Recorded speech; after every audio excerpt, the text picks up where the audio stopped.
सियान से लिंग सियान ब्रिज पर मिला था और डीमन मंकी से उसे बचाने लगा था, जिसके बाद से लियू सियान की मेमोरी वापस आने लगती है और अब सिंग्यून को पहचान जाती है। लेकिन तभी सिंग्यून देखता है कि डीमन मंकी फिर से इन पर अटैक करने वाले हैं। इसके बाद सिंग्यून डीमन मंकी के इस पावरफुल अटैक को रोकने की कोशिश करता है, लेकिन वह इस अटैक को नहीं रोक पाता, जिसके बाद वह लियू सियान के साथ ही यहाँ के तालाब के पानी के अंदर गिर जाता है। तभी इसी बीच सिंग्यून की बॉडी फ्रीज होने लगती है। फिर यह देख लियू सियान इसे डिस्ट्रॉय करने जाती है, लेकिन सिंग्यून इसे ऐसा करने से मना कर देता है, क्योंकि अगर लियू सियान इसे जबरदस्ती डिस्ट्रॉय करेगी फिर इसके बॉडी की स्लेड एक्टिवेट हो सकती है, जिसके बाद यह इतना खतरनाक होगा कि कोई भी इसे नहीं रोक पाएगा। इस पर लियू सियान कहती है कि लेकिन इसकी वजह से तुम्हें खतरा हो सकता है। तब लियू सियान इसे अपने बाहों में भर लेता है और कहता है अब मेरी वाइफ मेरे पास है, इससे बड़ी बात क्या हो सकती है। फिर लियू सियान से पूछता है क्या तुमने इन 2 सालों में मुझे मिस नहीं किया, जिस पर लियू सियान कहती है मैं तो हमेशा तुम्हारे ही बारे में सोचती रहती थी और मैंने कभी भी गिव अप नहीं किया।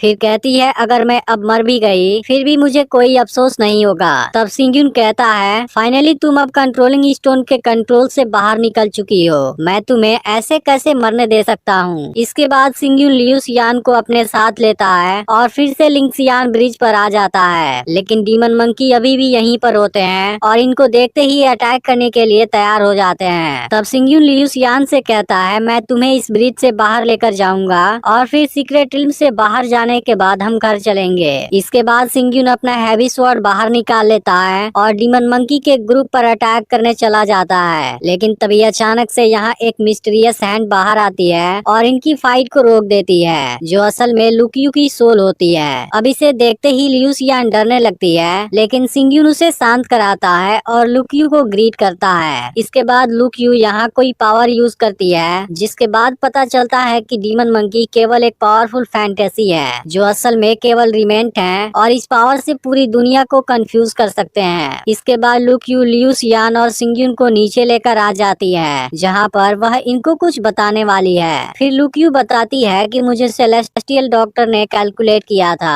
ताकि सिंग चेन सियान मिन का विनाश हो सके। इसके बाद जिन्होंने भी एंशिएंट स्टार सीक्रेट रिल्म को छोड़ दिया वह पूरे ट्रू स्पिरिट कॉन्टिनेंट में फैल गए, जैसे कि एंशिएंट स्टार सेक्ट के पास केवल रोए की विरासत है। इसके अलावा वाटर फैमिली से ऐसे भी बहुत से लोग हैं जिन्होंने सीक्रेट रिल्म को छोड़ा था, जैसे कि वाटर हाउस जहाँ से लियू सियान बिलोंग करती है। इस पर सिंग्यून कहता है कैसे भी इसके सुगंध को 9 फ्रोस्ट पैलेस से वापस लाना होगा। फिर कहता है सियान मिन के लिए 9 फ्रोस्ट एब्सोल्यूट पल्स को पाना उसके लिए बहुत ज्यादा था। तब लुक्यू कहती है लियू सियान जैसे ही एंशिएंट स्टार सीक्रेट रिल्म के अंदर आई थी मैंने नोटिस किया कि आसमान से निकल गया, लेकिन आसमान जब खाली हुआ मैं पूरी तरह से हैरान हो गई, क्योंकि मेरे सोल की अब केवल एक रे बची हुई थी, लेकिन किस्मत से मैंने लियू सियान के मेमोरी में तुम्हें पा लिया। इस पर सिंग्यून कहता है ऐसा लगता है आप रेस्क्यू करने टेम्पल में आई होंगी और फिर उस मणि को छोड़ दिया ताकि मैं डायरेक्टली करंट रेजिडेंस में एंटर कर सकूं। इसके अलावा लिंग सियान ब्रिज पर जो भी इल्यूजन था वह भी केवल इसीलिए था ताकि मैं और लियू सियान एक दूसरे को पहचान सकें। इस पर लुक्यू कहती है तुम जैसे स्मार्ट आदमी से बात करके मुझे अच्छा लगा। इसके बाद लुक्यू यहाँ पर कुछ मिरर जनरेट कर देती है, जिसमें जिंक्स वान कुआन सिंह और बाकी लोग भी नजर आते हैं जो इनको अभी भी खोज रहे हैं। फिर लुक्यू कहने लगती है यहाँ प्रैक्टिस करने से तुम हेवन और अर्थ के रूल को आसानी से समझ सकते हो। इसके अलावा यहाँ का टाइम फ्लो 3 गुना स्लो है और अब तो तुम दोनों यिन यांग रिल्म में भी एंटर कर चुके हो। फिर लियू सियान कहती है इसका मतलब है एंशिएंट स्टार सीक्रेट रिल्म में 3 दिन 1 दिन के बराबर है। फिर लुक्यू कहती है अब सिंग चेन सियानसी के बारे में बाद में बात करेंगे। इसके बाद लुक्यू हान को दिखाती है जो अभी भी हार्ट कंट्रोलिंग स्टोन लेकर लियू सियान को खोजने निकली है। तभी अचानक से इसके सामने एक पोर्टल ओपन हो जाता है और उसमें से एक मिस्टीरियस हैंड बाहर आता है, जिसे देखते ही हान का होश गायब हो जाता है। अब मिस्टीरियस हैंड इसके कंट्रोलिंग स्टोन को लेने लगता है, जिसके बाद हान गुस्सा हो जाती है और उसे रोकने जाती है, लेकिन मिस्टीरियस हैंड बहुत आसानी से इस पर भारी पड़ने लगता है और कंट्रोलिंग स्टोन ले लेता है। यह देख हान इसे फिर से रोकने के लिए आइस पावर से अटैक करती है, लेकिन तभी अचानक से यहाँ पर एक टेलीपोर्टेशन फॉर्मेशन ओपन हो जाता है और हान इसी के अंदर चली जाती है। इसके बाद सीक्रेट रिल्म के बाहर अचानक से हलचल होने लगती है, जिसके बाद हान यहाँ पर आ जाती है और यह देख सब लोग काफी हैरान होते हैं और इनको कुछ भी समझ नहीं आता।